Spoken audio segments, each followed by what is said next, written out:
Bethany Hamilton learned to surf at the age of 4. When she was 8, she entered her first contest and won both of the events that she competed in. At the age of 10, she placed first in the 11 under girls, first in the 15 under girls, and second in the 12 under boys division at the Volcom Puffer Fish Contest. She was determined to become a professional surfer and was certainly on track to make it happen. Then, in one violently swift moment, on that fall day in 2003, it seemed her dreams would be shattered. However, Bethany was born with the heart of a lion and the competitive spirit of a thoroughbred. She was determined to return to the water to surf.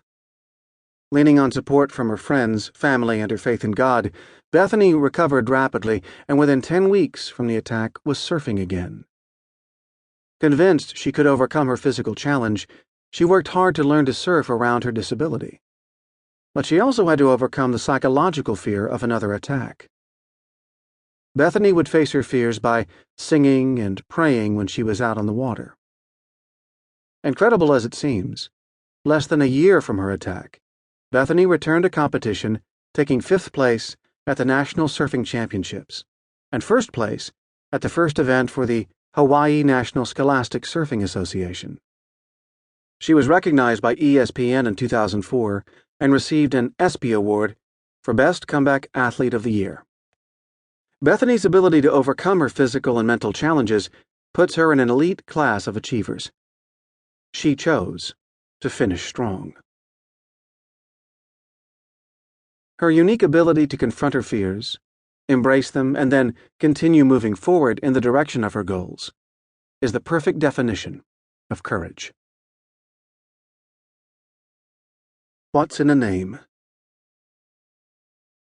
John Baker was too short and slight to be a runner for his high school track team.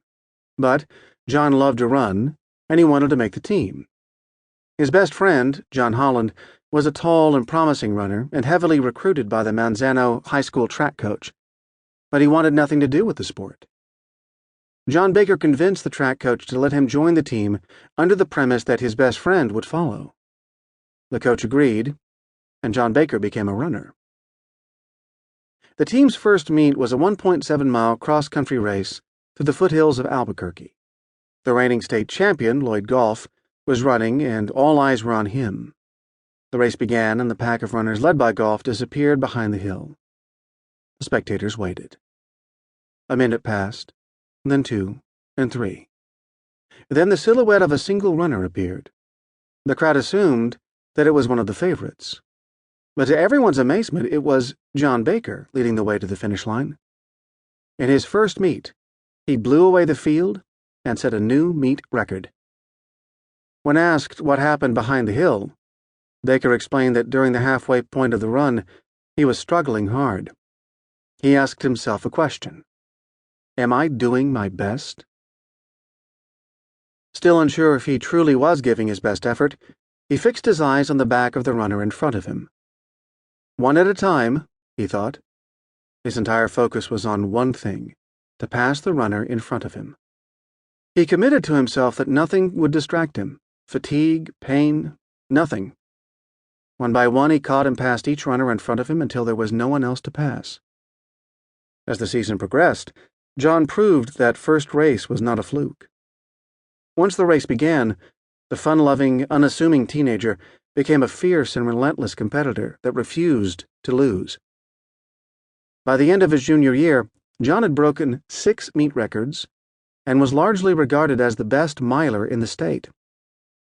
In his senior year, he ran the entire track and cross-country season undefeated, winning the state championship in both events. The future certainly looked bright for the 17-year-old.